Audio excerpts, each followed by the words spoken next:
Olá pessoal, sejam bem-vindos a mais um vídeo. O meu nome é Ana Lívia Beck. E bom, amanhã eu tô de aniversário, eu vou completar 20 anos de vida, mas além disso também são 20 anos de arte. Eu sempre digo para todo mundo que eu considero que eu nasci artista. Isso não quer dizer que eu sempre desenhei bem, mas no final do vídeo vocês vão entender o que eu tô dizendo. E o vídeo de hoje é um vídeo especial, dedicado aqui para falar sobre a vocação do artista e principalmente trazer uma mensagem e um chamado para todos os artistas que estão assistindo esse vídeo. E eu gostaria de ler com vocês um texto que foi o texto que me fez virar uma chave na minha mente e entender o que realmente é a vocação do artista. Eu sempre tive essa tendência, essa inclinação à parte artística, desde música até literatura e a arte visual, que é o que eu mais faço.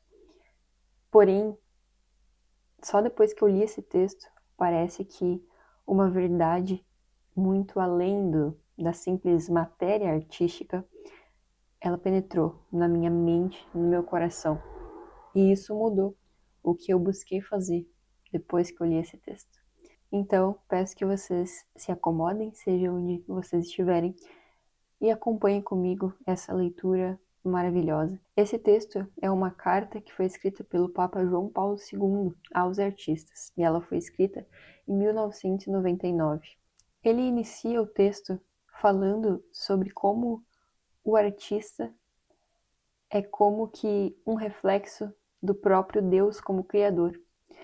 Então, ele começa falando do Gênesis e em como o artista, quando conclui uma obra, tem um pequeno entendimento daquilo que Deus sentiu ao contemplar sua própria criação no Gênesis.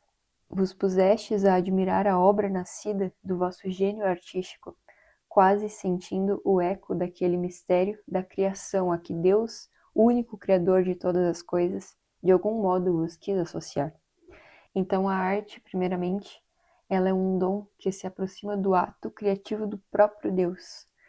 A Bíblia começa descrevendo Deus como Criador. Então, uma das primeiras coisas que aparece na Bíblia é a arte, é a criação de Deus. Qual é a diferença, então, entre Criador e artífice? Quem cria dá o próprio ser, tira algo do nada.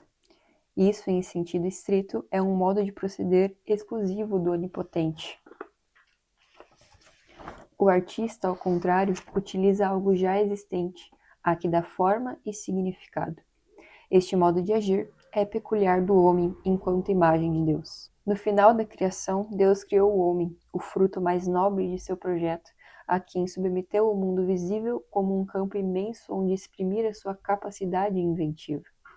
Com amorosa condescendência, o artista divino transmite uma centelha de sua sabedoria transcendente ao artista humano, chamando-o a partilhar do seu poder criador. A arte criativa que a alma tem a sorte de albergar não se identifica com aquela arte por essência que é própria de Deus, mas constitui apenas comunicação e participação dela.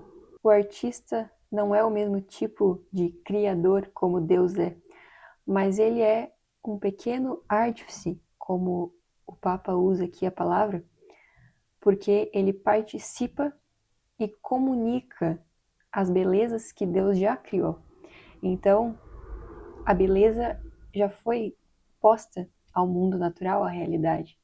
O único chamado do artista é receber essa beleza e transmitir ela.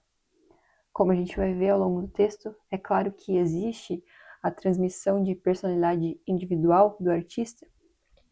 Isso é inevitável. E isso é algo belo também, algo maravilhoso na manifestação artística. No entanto, aqui, no início desse texto, nós entendemos que o artista, ele é uma pequena faísca de todo o fogo criador que Deus tem. E Deus, então, concede esse poder, esse dom ao artista, fazendo com que ele possa participar desse ato criativo juntamente com Deus. Por isso, quanto mais consciente está o artista do dom que possui, tanto mais se sente impelido a olhar para si mesmo e para a criação inteira com olhos capazes de contemplar e agradecer, elevando a Deus o seu hino de louvor. Só assim é que ele pode compreender-se profundamente a si mesmo e a sua vocação e missão. Na segunda parte do texto, o Papa João Paulo vai trazer para nós que todos, de certa forma, são chamados a serem artistas, no sentido de moldar a sua própria vida interiormente para ser ordenada com o belo, no sentido de que, à medida em que você vive uma vida com valores morais, você está vivendo a beleza metafísica.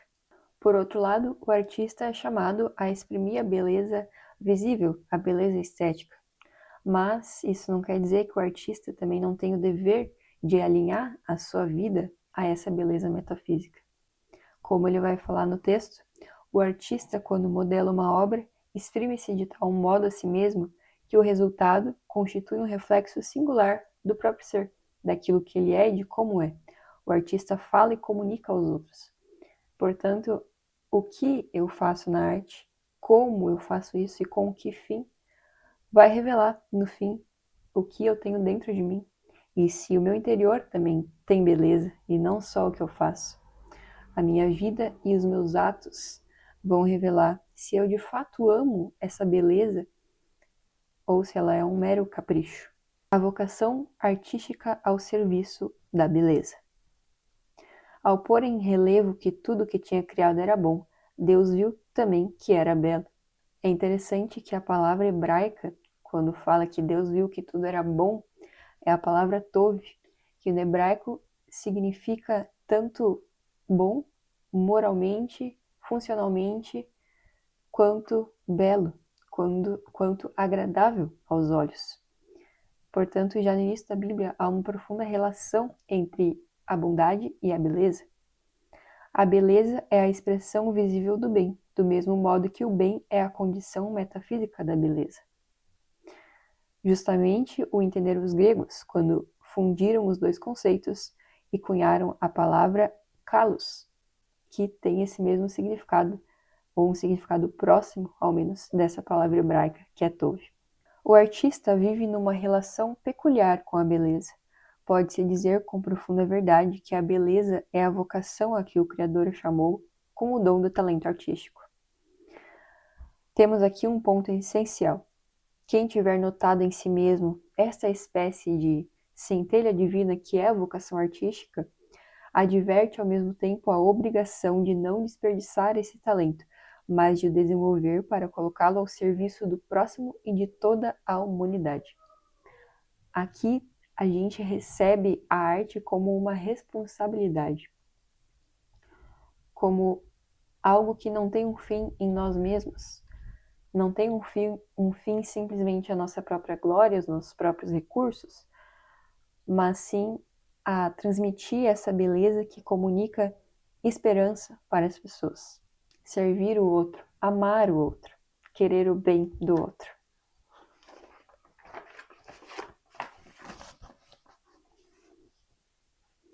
No vasto panorama cultural de cada nação, enquanto obedecem ao seu gênio artístico, os artistas não só enriquecem o patrimônio cultural, mas também prestam um serviço social qualificado ao bem comum.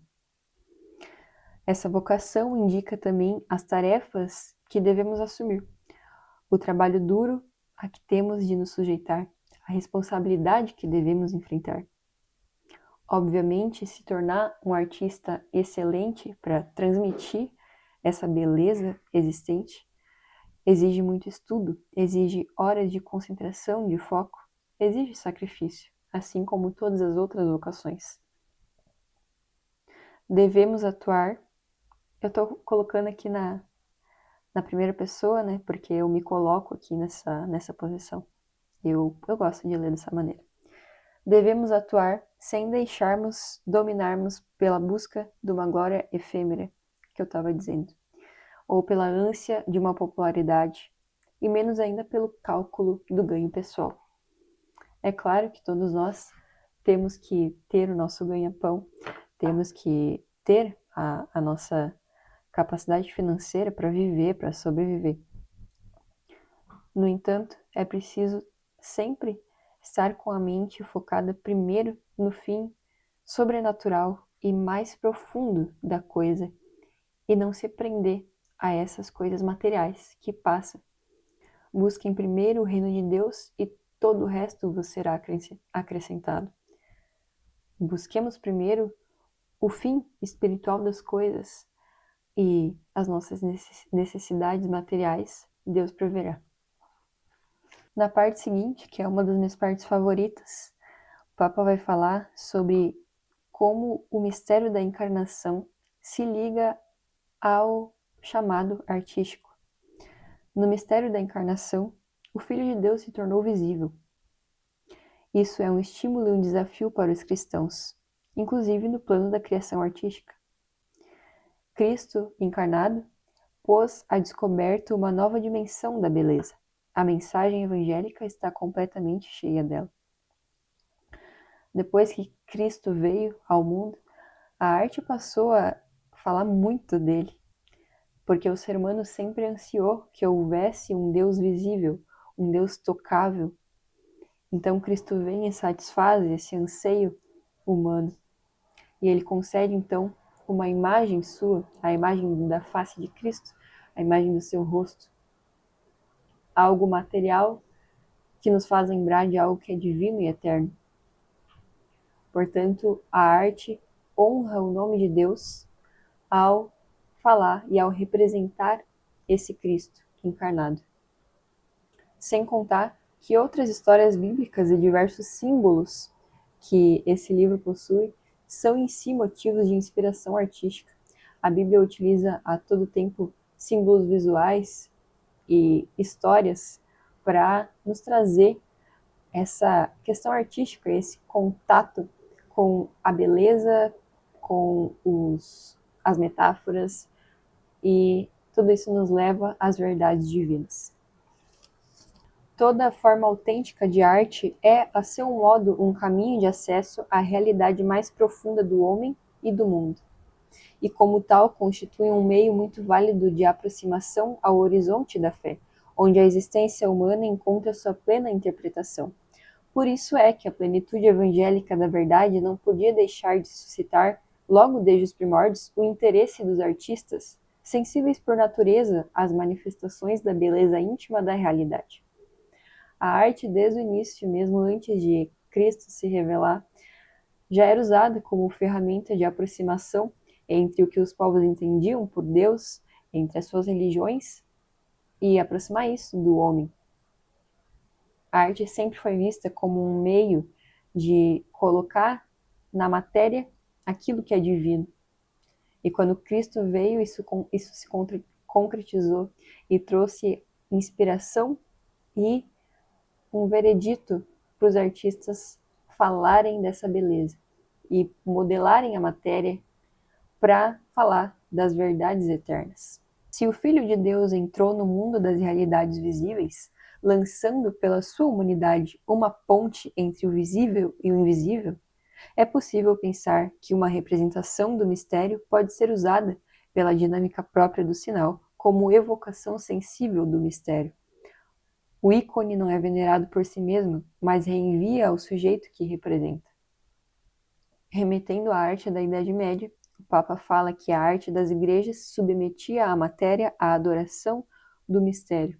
Assim também, como ele vai falar, no Renascimento, artistas como Michelangelo e Rafael uniram o humanismo do Renascimento à religião, fazendo com que o homem fosse sim valorizado, mas o homem é a imagem de Deus. O corpo humano visto como criação pura de Deus, o interesse pelo homem pelos olhos de Deus. Em contraste, é claro, com aquele humanismo que retira Deus de cena e age como se o homem fosse o próprio Deus. E essa separação entre a arte e a fé, entre a matéria e a contemplação do divino, trazem muitos problemas para a humanidade. É precisamente a arte que continua a constituir uma espécie de ponte que leva à experiência religiosa, enquanto busca o belo, fruto de uma imaginação que voa acima do dia a dia. A arte é, por sua natureza, uma espécie de apelo ao mistério. O artista torna-se, de qualquer modo, voz de esperança universal de redenção.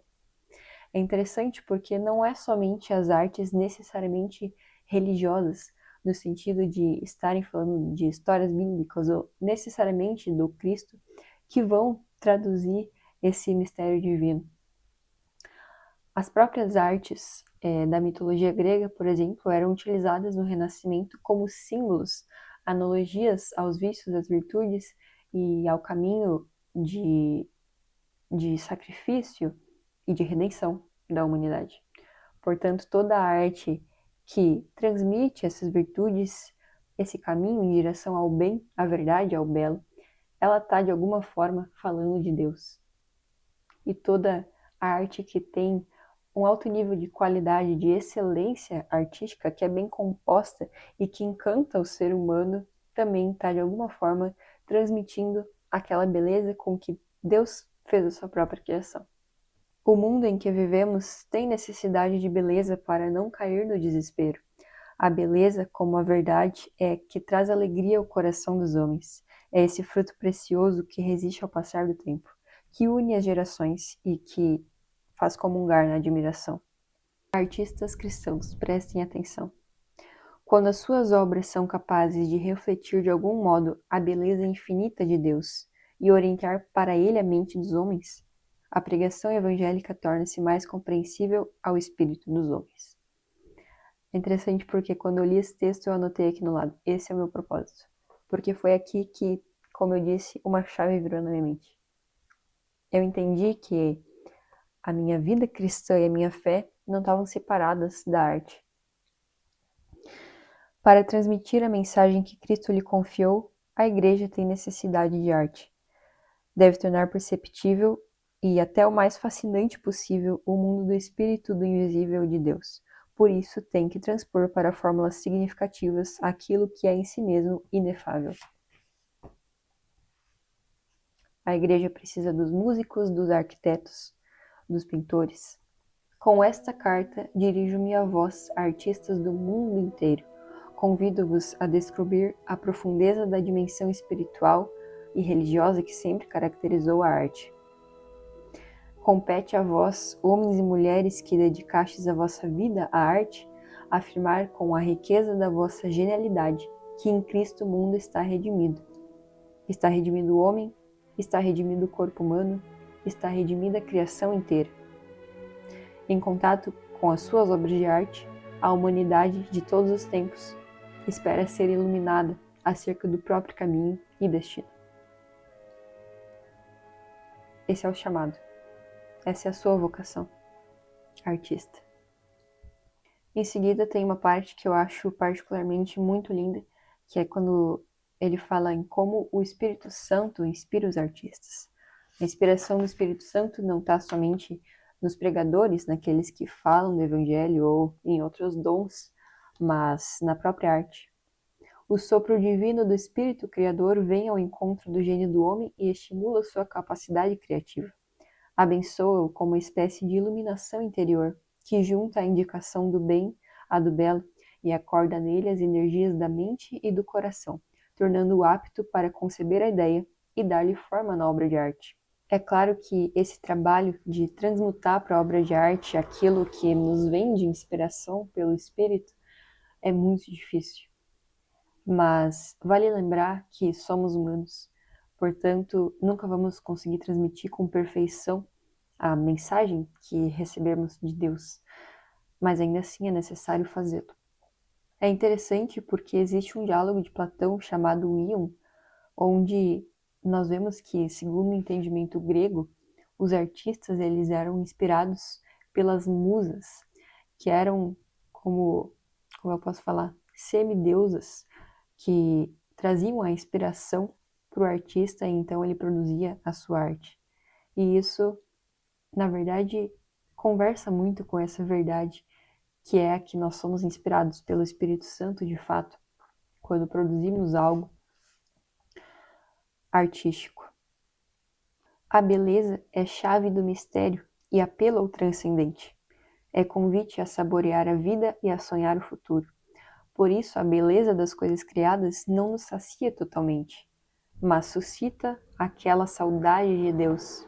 Que as vossas múltiplas sendas, artistas do mundo, possam conduzir todas aquele oceano infinito de beleza. Sirva-vos de guia e inspiração ao mistério do Cristo ressuscitado, em cuja contemplação se alegra a Igreja. Que a vossa arte contribua para a consolidação de uma beleza autêntica, que, como revérbero do Espírito de Deus, transfigure a matéria, abrindo os ânimos ao sentido do eterno. Com os meus votos mais cordiais. Amém.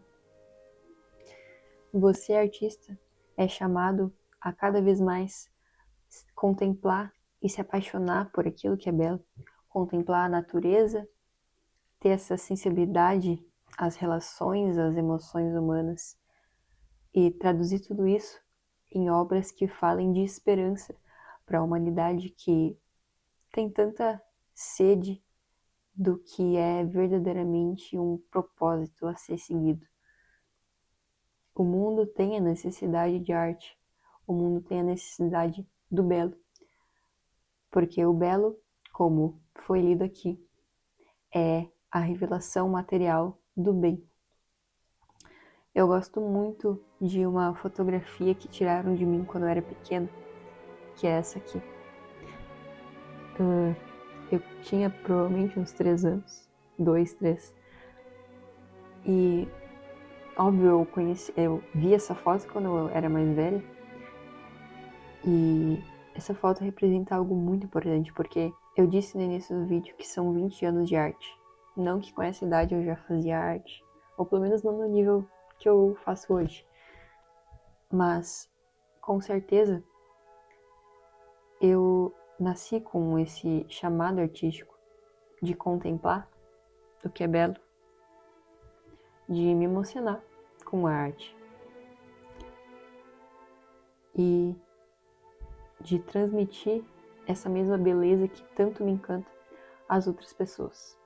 Eu gosto muito de um trecho do livro da Vida Intelectual, onde Antonin Scorsese fala que a vocação, no fim, é um meio para salvarmos aos outros, mas é o meio que Deus usa para salvar a nós mesmos. E de fato foi essa vocação que me salvou. A beleza que tanto mexe comigo foi o que conseguiu ordenar a minha alma e ordenar os meus afetos. Não que isso já esteja totalmente concluído, esse é um processo que se faz dia após dia de conversão e de apaixonamento por Deus e pela verdade divina, mas a arte de fato foi o que me chamou e o que me colocou nesse caminho. Que você hoje, artista, possa se alegrar com esse privilégio que recebeu de amar a arte, de se encantar por isso, porque nós artistas sabemos o quanto é bom esse mundo. Sabemos o quanto é prazeroso ficar horas estudando arte, ficar horas desenhando, ou seja qual for o tipo de arte que você faz. E que de fato a vida de você seja abençoada e que o dom artístico seja um ato de serviço e de amor ao próximo. E, como eu falo em todo vídeo, principalmente para você artista, vivam arte.